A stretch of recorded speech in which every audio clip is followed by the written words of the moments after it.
They canceled it. They canceled it today.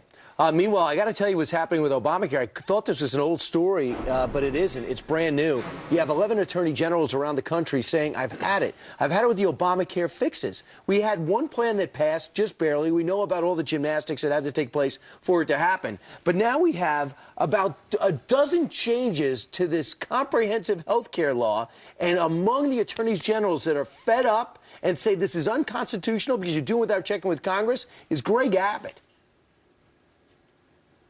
That guy. Yeah. In this case, this is a rare situation, the first time I've seen it in the United States of America history, where a president is so violating the standards of what the law sets forth, such as with the employer mandate. Greta, this isn't deciding, okay, well, maybe this should apply to someone or not apply to someone. He writ large, he said, okay, the employer mandate's not going to apply this year. We've never seen a president do anything like that with any law in the past. It's time that we have a president who's going to obey the Constitution and enforce the laws, not make them up. Interesting. He's saying it's actually illegal to say, okay, you create this law that makes it illegal for insurance companies out of compliance to offer policies, right? But then you go back in, then you're making them violate the law on your own when that isn't even your position as president. So this is really crucial when it comes to how our government operates, and he's on point with 10 others. That's right. Meanwhile, this is kind of a heartbreaking story. We know of at least one hospital down in the Houston area. It's St. Anthony's Hospital. They have been, they've got doctors, they've got nurses, they've got all sorts of people who are not getting paid because a company by the name of Novitas Solutions got a $12 million no-bid contract to build the payment systems for healthcare.gov. But here's the thing.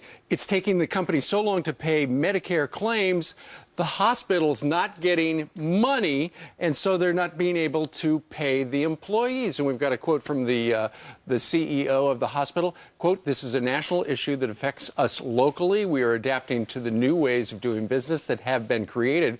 We think we can be successful and can take care of all our employees through the transition." The hospital is owed $3 million for Medicare and can't make their payroll because the government isn't paying them. So 150 employees have not been paid in a month. And this $12 million contract goes to Novitas Solutions. And look how terrible they are actually doing. Can you imagine during the holiday season saying, I have no paycheck for a month? I guess they're going to get paid eventually, but you can't budget like that. It was a no-bid contract as well. Yeah. Right. Yeah. So this is another one of those that isn't working so well. And the CEO is standing up because he was coming under fire for not having these employees paid. And he said, this is not me. This is not us. This is bigger. This has to do with the national system here and this company that went in. And real quick, a lot of people think having a baby's tough. No, it's harder. Under Obamacare, getting that baby insured. Well, apparently... So labor might be easier than getting insurance paperwork done. Well, now, let's not go too far. Look at that adorable little baby. Yes, Heather knows what I'm talking about. With the Affordable Care Act, apparently there's no part of the system where you can have coverage for a baby or other major life changes. So you might have a new dependent who's dependent on you and dependent on health care, but right now you can't put them in on the Affordable Care. But didn't someone get a dog on? Didn't we cover that? Yes, we did have that. The dog got some stuff. Right, the dog got some direct mail. Hey, Heather.